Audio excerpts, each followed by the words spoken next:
बोलो बम बम बम, बोलो बम बम बम। बोलो बोलो बाबा बैजनाथ की।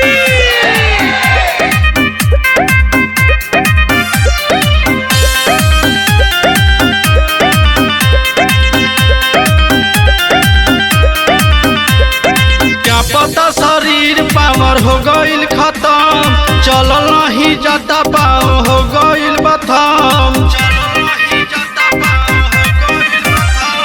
क्या पता शरीर पावर हो गईल खत्म, चलल नहीं जाता पाँव हो गईल बथम। किलो न हई मार गांजा के दम, पावर होई न खत्म।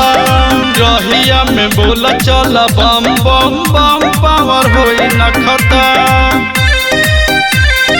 जैसे जैसे जैसे जैसे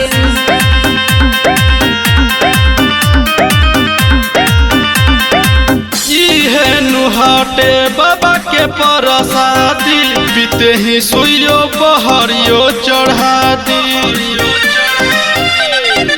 किला न हाथ से रगड़ अभी दुर्बा हो, सफारियत करे लगेला हो शरीर पयसर। छोटे बड़े देख जनी कर हो शरम, दिल में जवन शंका बा निकाल हो भरम। किला न हई मार गांजा के दम, पावर होई न खत्म।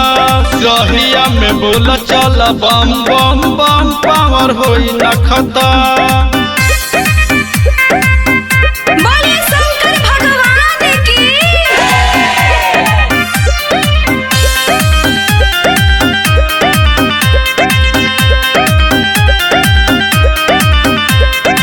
कि जे भी जाला बाबा के दुआरी, कृपा बरसावेले सुनती पुरारी। होके खुश हो मनोज खिंचदार हीरो, जैसन मौका नहीं मिलेला सुन रोज रोज। डीजे पर नाचता रे सब झमाझम, कमर हिलावे रथ जाता निहम। किलो न हई मार गांजा के दम, पावर होई न खत्म। ई रहिया में बोल चल बम बम बम, पावर होई न खत्म।